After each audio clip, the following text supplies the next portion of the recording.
ឃើញឡើងតោនបានច្រើនជាងរាល់ឆ្នាំ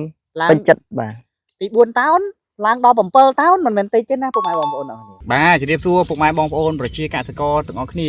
ពុកម៉ែបងប្អូនពិតជាឃើញហើយថាស្រូវនេះគឺវាចេញបានល្អក្របសស្អាតហើយគូវែងឆ្លោះល្អមែនតើអញ្ចឹងពុកម៉ែបងប្អូននេះហេ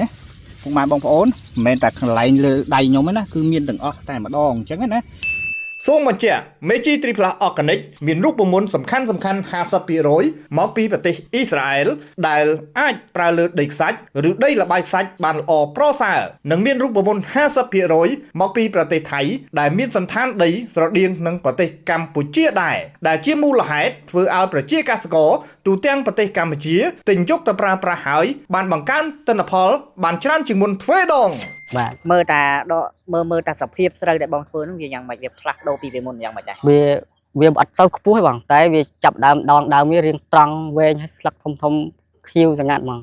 គួរក្របវែងហ្មងដាក់ពេញក្របហ្មងហើយថ្លាល្អទៀតទម្ងន់ក៏ធ្ងន់ដែរបាទពេលដែលខ្ញុំបានប្រើជីត្រាដើមឈើនេះមើលទៅឃើញថាល្អប្លែកហើយពេញចិត្តខ្ញុំតែម្ដងបងបាទដល់ពេលខ្ញុំចាប់ផ្ដើមប្រើជីសញ្ញាត្រាដើមឈើមកវាអត់សូវមានជំងឺហើយស្រូវលូតលាស់ល្អបាទខ្ញុំចង់ផ្ដាំផ្ញើឲ្យបងប្អូនជាកសិករហ្នឹងដែលបានប្រើជីត្រាដើមឈើនេះគឺល្អដូចខ្ញុំប្រើនេះខ្ញុំសាកល្បងប្រើនេះឃើញថាទិន្នផលល្អពិតមិនកុហកទេបាទព្រោះឃើញពិតប្រាកដហ្មងដែលខ្ញុំប្រើ